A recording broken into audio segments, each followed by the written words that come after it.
It is a race to the finish as the clock winds down on the 2023 legislative session. Lawmakers have 7 hours to wrap up their work. Caroline Cummings has been there keeping tabs on all of it for us and what it'll mean for you at home. So, Caroline, what is left?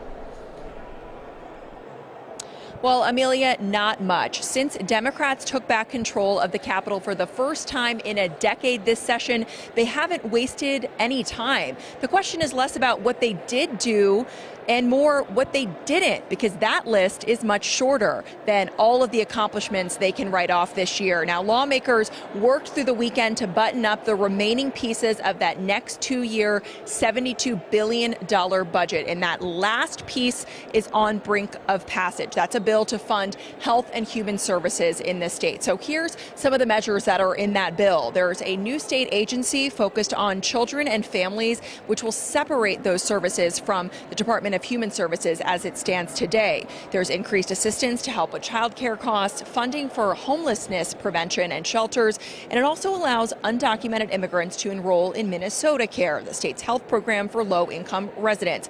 And it repeals some abortion restrictions on the books that are already unenforceable by a court order, like the 24-hour waiting period. And it represents one of the final votes of what has shaped up to be a historic session this year in terms of its scope and speed.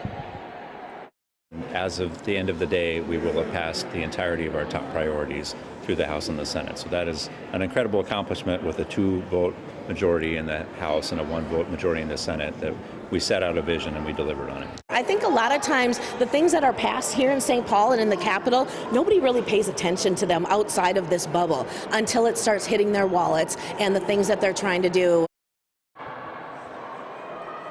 Now, over the weekend, Republicans and Democrats came to a deal on a bonding bill, which would allow the state to borrow money to fund long-term infrastructure projects across the state. Now, in order to get to that $2.5 billion deal, which requires GOP buy-in and GOP votes, the Democrats gave Republicans a win, something they have sought, which is $300 million in emergency funding for nursing homes on the brink of closure. So there's still that bonding bill left, the infrastructure projects, and that emergency funding for nursing homes, which will likely be one of the last votes tonight.